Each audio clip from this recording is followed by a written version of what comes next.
Ladies and gentlemen, welcome to this video. از اونجایی که من یه ویدیو به خاطر اینکه یک بار گفتم دوبله میرم و خیلی گفتین دوبله برو و دوبله رفتم و اون ویدیو هم دوبله کردم و اون ویدیو رو حمایت کردین و گفتین گاهن دوست دارین منم تو ویدیو باشم، این ویدیو جدید من هم توش حضور دارم. ویدیو اینجوریه که مثلا 100 تا خونه رو قراره به رایگان بسازه، این 100 تا خونه رو قراره به بقیه اهدا بکنه به رایگان، به کسایی که نیازمندن. در هشت لایک و سابسکرایب یادتون نره. ویدیو اسپویل شده است واسه من، ولی من داخل ویدیو حرف میزنم چون دوست دارم. تو این ویدیو ما قصد داریم 100 تا خونه بسازیم و اونا رو اهدا بکنیم. هر کدوم از این خونه قرار زندگی یه خانواده رو تغییر بده، مثل همین خانواده که دارین میبینین تا الان خونه‌ای نداشته و ما قراره تو این ویدیو سورپرایزشون بکنیم. لطفاً چشم‌بندای خودتون رو بردارید و برگردین. این خونه جدید شماست.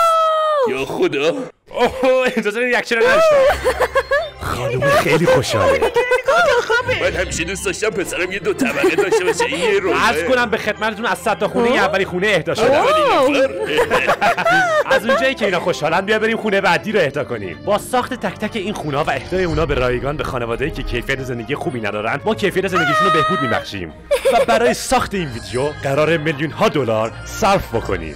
چرا که در اینجا یعنی جامائیکا بیش از 500,000 از انسان‌ها در شرایط خیلی بدی دارن زندگی میکنن.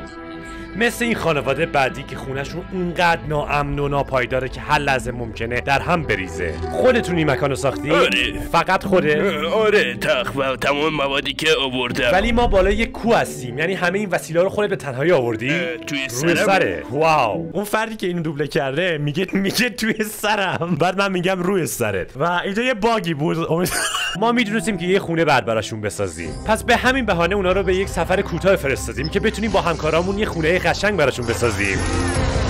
قرار شاهد این باشید که خانواده‌ای که در این خونه زندگی می‌کردن قرار انتقال پیدا کنن به این خونه. واقعا میخوام ببینم واکنششون چی میتونه باشه. ای وای. چیزی که الان دارین بهش نگاه میکنین خونه جدیدتونه. سفری که شما بهش رفتین فقط یک تومه بود که ما بتونیم فرصت اینو داشته باشیم یه خونه براتون بسازیم. بیاین به خونه جدیدتون یه نگاه بندازیم. واو چقدر خفنه. از اونجایی که متوجه شدیم که خونه جدیدتون به مولمان جدید نیاز داره، پس ترتیبش رو براتون دادیم. و غیر از برقکاری داخل خونه شما یک مخزن برای آب جاری هم دارید و 2 تا از تخت خوابا رو برای بچه‌هاتون اینجا گذاشتید. خیلی جالبه. و همچنین بعد از عبور از راهرو به اتاق خودتون میرسید. همچنین به همراه یک گهواره کوچولو. نگاه کن عزیزم، یه گهواره. واقعا سخت بود و شما زندگی منو تأخیر دادید. این رسما سند خونتونه. بچه‌ها واقعا خیلی ممنون. شاید خیلی مسخره به نظر برسه، ولی خیلی از خونه‌هایی که اینجا وجود داره خیلی ناامنه. اینجا همون مکانی که این خانواده دارن زندگی میکنن. مادرشون میگفت سقفشون اصلا خوب نیست. هر وقت بارندگی میبارید اینجا همش سیل میشد. بچه‌هاشون خیس میشن و نمیتونن بخوابن و از امروز دیگه این اتفاق نمیفته. ما این خونه جدید رو برای شما ساختیم. اینم کلید شما. خدای من ممنونم. ما یه خونه جدید داریم. و بیشک این تازه اول کار بود. ما کلی خانه پس از دیگری رو در جامائیکا تونستیم بسازیم با هم دیگه و تا وقتی که 100 عدد خونه نسازیم دست نمیکشیم. و اینو بعد اضافه بکنم که قرار نیست همه خونه ها رو توی یه مکان بسازیم و تو سراسر دنیا هر جایی که نیازمنده میسازن. اما متاسفانه در مقصد بعدیمون یک رودخونه وجود داشت که هر سال صدها خونه رو ویرون میکنه و همیشه در فصول بارانی احتمال وقوع سیل وجود داره و باید خیلی خوششانس باشی که اون روز داخل اون خونه ها نباشی. همونطور که مشخصه اونجا من یه یخچال میبینم و حدس میزنم به خاطر سیل تا اینجا اومده باشه.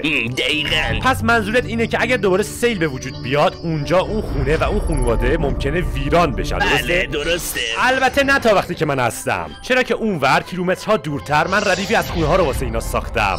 بدون شوخی من قراره این خونه و این خونه و این خونه و این خونه و این خونه و این خونه و این خونه و کلی خونه دیگه رو بدم. بنابراین از ماریا و دخترش شروع کردیم. کسانی که خونه‌شون توسط رودخانه در فصل بارانی کاملا تخریب شده بود، بدون حتی داشتن یه تخت، زندگی هر روز براشون جهنم بود. خدا به ما کمک کرد قوی بمونیم. خیلی خوب، از اونجایی که این 2 نفر اسپانیایی حرف میزنن ترجمه کن تا اینکه بچرخن و به خونه جدیدشون نگاه کنن. میتونیم برگردیم؟ اینجا خانه جدید شماست. اوه خدا، متشکرم. ممنون خدای قشنگم. ماما متشکرم. نیازی به تشکر نیست. بیاین داخل نگاه کنید. دلت بخل میخواد. بزن بریم. چقدر زیبا. در حالی که داشتن خونه جدیدشون رو میدیدن ما فهمیدیم که اونا هنوز نمیدونن خونهشون رایگان بوده. هنوز نگفتی که رایگانه؟ بگو رایگانه. بهتون تبریک میگم. اینو مال شماست. ممنون. خونه جدید مبارکتون باشه. آخه مرده شورتو برن که نگفتی رایگانه. میتونم دراز بکشم. میتونی دراز من بکشی. میرم بخوابم. چی فکر میکنی؟ میتونم بغلت کنم. ترجمه میشه میتونی چی؟ بغلش کنی. البته این همون دلیلی که این ویدیو رو میسازیم. ببین چقدر خوشحالم. ببین چقدر خوشحالم. من دیگه نمیخوام نگران رو خونه باشی. این خونه جدید خونه نو. ازش لذت ببر مرد جوان. ما برای این خانواده یه گهواره هم برای بچه‌شون گرفتیم. اوه پسر ما خونه داریم.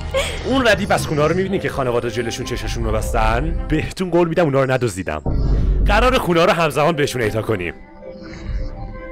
همگی توجه کنن. برگردین و چشمندتون رو باز کنید و به خونه جدیدتون سلام کنید. اوه واقعا رایگانه. میخوام برم پایین بعد واکنششون رو ببینم. نظرتون چیه؟ خیلی ممنون. تبریک میگم. میتونی بپرسی خونه‌شون دوست دارن یا خونه نه؟ جدیدتون رو دوست داری؟ آها پس خوشتون اومده. بریم ببینیم اونا چی میگن. نظرتون چیه؟ ممنون. متشکرم. لذت ببرید و در انتهای خونه ببینیم نظر اینا چیه. میتونم باهاش عکس بگیرم؟ بیا اینجا، من یه چیز بهتر از عکس برات دارم. ازشون بپرس که میخوان با من فوتبال بازی خب کنن. باید فوتبال بازی کنه. خیلی خوب باشه. خب همش همین نیست، چون نه تنها به این خانواده خونه دادیم بلکه این زمینی فوتبال بزرگ هم بهشون دادیم. و بهترین بخشش اینجاست که اونجا 100 تا کودک منتظر ماست و ما قراره اونا رو سورپرایز کنیم. و این اولین بازدید بچه‌ها از محله و زمین بازی فوتبالشونه. اینجا فوتبال بازی کنید. از زمین بازی جدیدتون لذت ببرید. برو خوش باش. و البته زمین جدید بازی بعد وسیله‌های جدید بازی هم داشته باشه. مطمئن شید که تو بازی بهتون خوش بگذره. ولی حقیقتش رو بخوای مطمئن نبودم که زمین بازی برای بچه کافی باشه، چون اونا تقاضای فستیوال داشتن. شما هم به جای شکلات لطفاً یادتون نره چنل کجوان رو سابسکرایب کنید. یعنی کجوان فالو کنید. حقیقتا نمیدونم چی گفت، ولی لطفاً فقط چنل کجوان رو ساب کنید. فقط چنل کجوان رو ساب بکنید، چون فستیوال تو ایران گیر نمیاد. و البته خارج از این جامعه خانواده‌های بیشتری در السالوادور به خانه امن نیاز دارن. پس به خاطر همین وقتی که داشتیم از السالوادور میرفتیم هر چقدر تونستیم خونه ساختیم. اما ما تازه نیمه ای از راه رو رفته بودیم، چرا که بخش کوچکی از آرژانتین به ما نیاز داشت. و ما در اونجا خونه‌ای پس از خونه‌ای دیگر ساختیم و اطمینان حاصل کردیم که تک تک کودکان برای یادگیری آمادگی کامل رو دارن. ولی همچنان کارمون تمام نشده بود. پس ما تا مکزیک پرواز کردیم، جایی که نیاز باشه خونه‌ای پس از خونه‌ای دیگر بسازیم برای این جامعه. و هنگامی که به مقصد بعدیمون یعنی کلمبیا رسیدیم، افرادی رو پیدا کردیم که خونه‌شون توسط طوفان بزرگ خراب شده بود. خانواده بعدی قبلا در چنین خونه‌ای زندگی می‌کردن. دارم اشاره می‌کنم قبلا، چون طوفان خونه‌شون رو نابود کرد و واضحه که همه چی از دست رفته. و البته که ما برای آنا و جان یه خونه کاملا جدید ساختیم. و البته امروز روز موعوده. این خانواده هیچی در مورد خونه ها نمیدونن. خیلی خوب، همینجا خوبه. بسیار خوب، چشماتون رو باز کنید. تبریک میگم. میدونم شاید باور کردنش سخت باشه، ولی این واقعا خونه شماست. میخوای در ورودی رو باز کنی؟ راستش رو بخوای اونا هنوز توی شوکن و من راستش بخوای باورشون نمیشه هنوز. شاید اونا چیزی نگفتن، ولی اشکاشون خیلی چیزا برای گفتن داشت. تبریک میگم مرد، تبریک میگم. خیلی بزرگه، خیلی بزرگه. قبلا فقط یه اتاق نیمه تموم داشتیم. ما خونه داریم. ولی آنا و جان تنها کسایی نبودن که به خونه نیاز داشتن. پس فکر کنم حد زدین که تا الان ما چه کارایی کردیم. تو اینو دوست نداری؟ لبخندش رو نگاه کن. به نظر من کل دنیا باید این حق رو داشته باشه که یک سقف بالای سرش باشه. ولی فکر کنم همیشه اوضاع به وفق مراد نیست. من اتفاقی گفته در رو شکوندم و اساسی جا موند و بعد ببریمش تو و اونم واسه خودشون پا شدن اومدن اینجا و ما در رو گند زدیم تو همه چی. نمیدونم چیکار کنم. واقعا خیلی خسته. خب رسیدن، فکر کنم وقتمون تموم شد بدبختانه. به هیچ وجه جدی نیست. سلام، چه خبرها؟ بیان اینجا. ببین حقیقتا فکر کنم قفل رو شکونم و نمیتونم در رو باز کنم. ببین نمیدونم، ببین میتونی بازه. چی؟ تو چجوری اون کارو کردی؟ یه برو دیگه. واقعا ما خریم، واقعا خره. دری که اصلا مشکل نداشت نمیتونست باز کنه هیچ کدومشون. بچه‌ها بیاین کمک. خب حقیقتا من بهترین گفت ساز نیستم. میخوای خونه رو ببینین؟ اونا تا الان هیچ کدوم از مبلا رو ندیدن، ولی چیزی که الان مهمه اینه که خوزه و خانواده‌اش الان یه خونه دارن که میتونن بمونن توش. و تازه متوجه شدیم که تنها وسیله نقلیه‌شون خراب شده بود. و به خاطر این یه سورپرایز دیگه و همچنین یه موتورسیکلت نو براتون گرفتم. بفرمایید. ممنون، اشکالی که خواهش نداره. میکنم. آره اونا الان یه موتورسیکلت و یه خونه جدید دارن و این منو به فکر فرو برد که درسته همه قدر این خونه رو میدونن، ولی بعضیا به خب حمل و نقلم نیاز دارن. به خاطر این